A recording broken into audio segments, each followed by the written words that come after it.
Hello, let's have a look at the floor ceiling ball or the double end ball and see how it helps to train for defence. Here goes.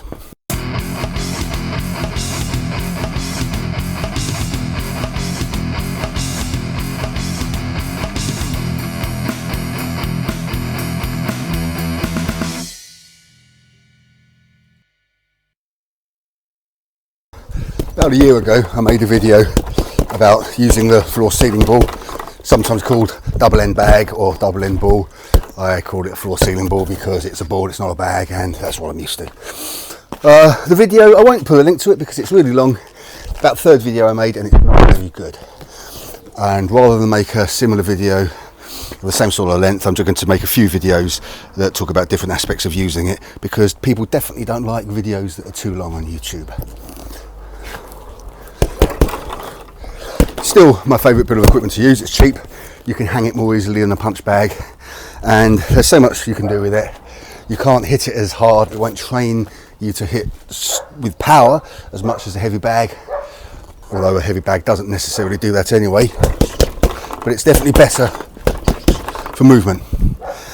And there's three elements I want to look at today.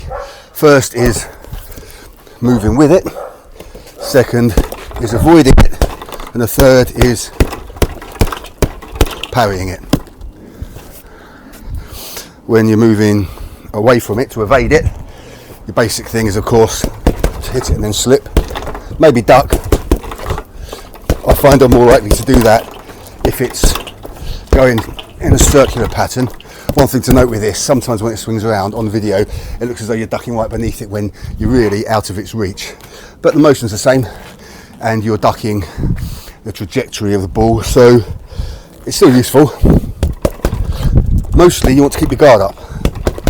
In the introduction to this video I kept it really high because people love to criticise and they'll say he put his hand down. Thing is, the extreme criticism in doing this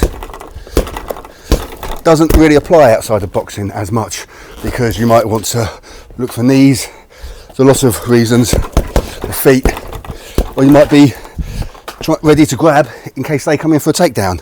So don't necessarily see somebody doing this and assume they're an idiot, but that said, most of the time I like to keep it high, and when you're using the FC ball it reminds you why that was close to the ear, because you've got to keep your hands up to defend yourself against it. You can look at its range. This isn't going to go quite as far as my fist. You can adjust that, of course, by changing the bungees. This will be slower. It'll go further now. Might be a good idea if you want to duck right beneath it. It does help if you're using it in circles. It takes a little bit of work to get it moving in a wide circle, which I'm not doing very well at now. Let's see, forward, check hook, that should do it. Just evading the ball, you can have somebody pull it for you if you wish. Don't have anyone to do that now, or you can pull it back yourself. Slip one way or the other. When doing this, it's important to remember you don't slip with your feet square on going backwards, because then you've got nowhere to go and you're going to fall over very easily. You might pivot and put a foot backwards, but it's a bad position to be in. You want to be in the standard stance, one foot leading, so when you go backwards you've got something to push yourself forward with. You can bend that leg, get yourself lower, and then you've still got some power if you're going to come back with a punch, and that got me. See, it's that easy. That's evading the ball.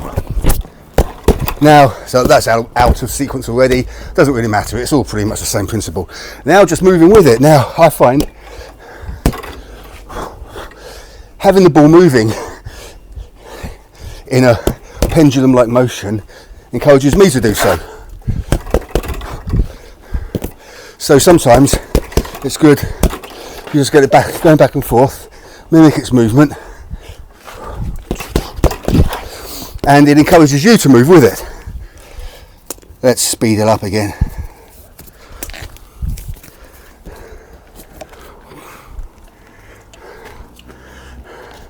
And let's have a quick audio check, which seems to pass. The volume's quite low because there's been power tools around. I'm hoping editing will take care of that. If not, I might have to think about doing things differently.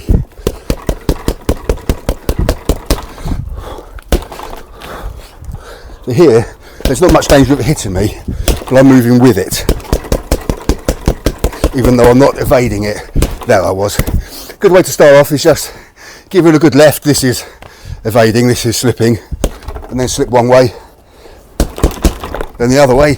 Not as easy to the left. And I find, in fact, when you go to the left, because you can't go as far as you can to the right, you really want a hand up, which is something very good to get used to doing, of course, as well as slipping it. Now let's look at something to encourage that evading. See if I should turn the camera just a bit. It's a very hot day, so I'm just going to have a drink.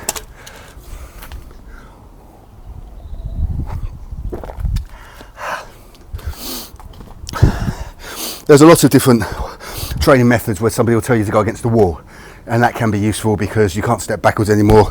Your ability to move is very different. I find a post better because you can still stand naturally and have one foot behind to make you able to move a lot more easily. If you ever find yourself fighting up against the wall, you have got a problem. I've been in some funny situations. I haven't done that. Haven't had that happen. Haven't had a lot of fight situations indoors, which I suppose is largely why. But I'm sure it does happen. I'm just carrying on and wasting time outside the principle, excuse me. Right, the point is that here you know it's probably going to come back far enough, so you hit it hard and then slip it out of the way. Other way.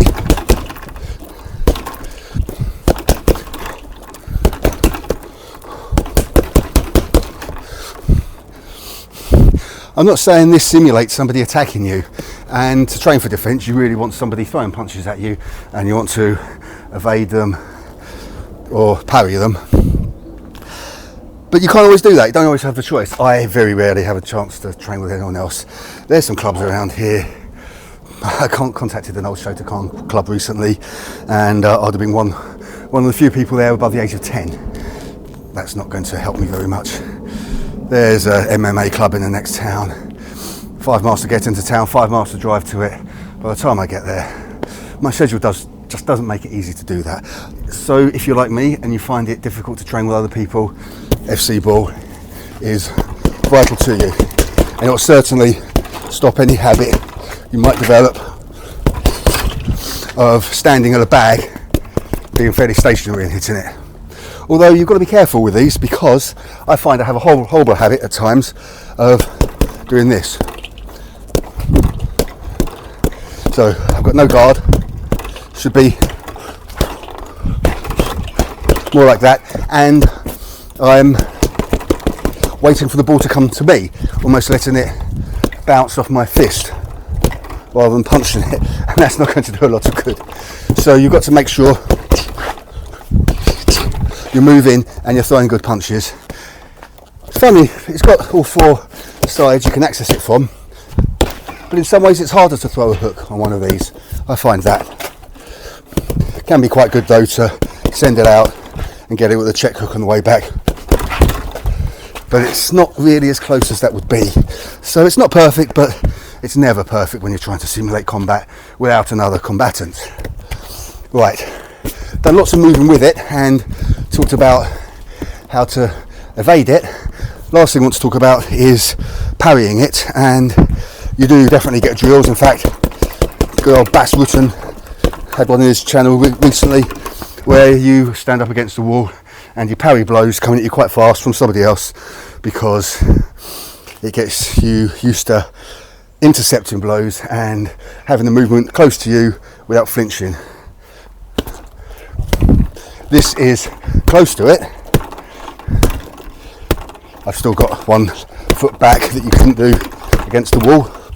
This isn't perfect again, but it's very much like parrying punches, and I'm sure doing this a great deal won't do you any harm, and it makes you used to intercepting something, although in real life the movements wouldn't be as predictable as the circles this is making. Now there's lots of questions that will come up here. Open hand, some people say no, some people say that's better. One thing you definitely don't want to do is that, because if your knuckles take a hit there, you could break something even more easily than like that. I like the open hand. It's not perfect, because if somebody catches your fingers like that, you're likely to break something. Definitely never ever be like that, because you've got real trouble if punches are coming your way. With your hands flat, you're taking some risk, but you've got a bigger surface, although if you take a full blow up here, it's probably going to bend your fingers back and really damage them. So you want to try to make sure it's on the palm, which this will helpfully get you used to. But I am admitting it's a trade-off. And with gloves on, I wouldn't think of an open hand. You'll probably have fists or partial fists. Very, very different matter when you've got gloves on. You parry in similar ways, but the way you use your hand is different, because gloves brace them, and excuse me, and it makes everything feel very, very different. Let's just do a bit of that. Now I can do this to parry, and I'm going to say you could often parry a punch just like that. I'm punching my hand hard, no harm. Now if I try punching that, I'll cut the video short, because I'll probably have to possibly go to hospital, certainly have to stop, because it would hurt a lot. Check audio and filming. Okay, so that's parrying it. You could do this and try to get it with the heel of your palm, but it's too risky. That's far less risky. Hammer fist, doing it that way, that's a pretty good way to do it, but you've got less surface area. I choose this. I've used this with people hitting me. I've used it and managed to grab their wrists. Obviously that person wasn't particularly fast, or I wouldn't have done that. One last thing, and this is, it's going to look strange, it is strange, and the movement I'm about to make isn't identical to something you would do in a fight, but it's similar, and it does get you used to having your hands up around your head, and it might even remind you why you don't do this, because that happens when somebody hits you and you want to keep them close. Here, that's fine with gloves on. Without gloves on, I think that might be a better idea.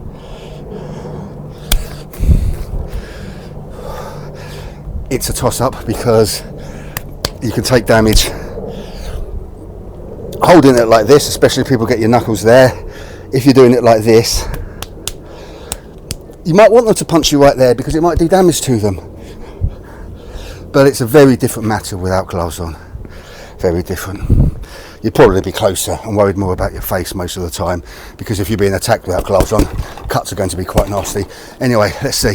Done this quite a few times. Get it in the circle. It's going to look strange. I'm not telling you this is simulating how you cover up in a fight, but it gets you used to keeping your hands in the right place. You've got these little bits of metal to worry about as well, and it gets you used to the movement and keeping your hands there, and something hitting your hands periodically. It's not perfect, it's not a perfect simulation, but it's one other thing you can do with the FC ball to encourage habits that will help you with defence. And I think that's it for this one. I have made another video that's not too bad, one of my shorter ones.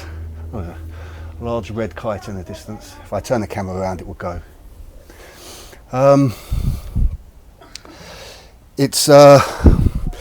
It gives an idea of what else you can do to give you something else to evade and something to move around when you're trying to attack.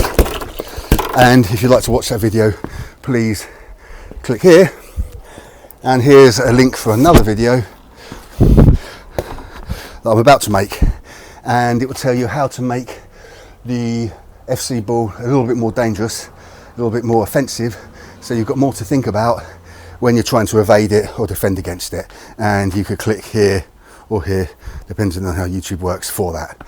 That's it then. That one's finished. Thanks for watching. Very hot day. I'm going to get in the shade. My name's Mark. See you next time. Cheers.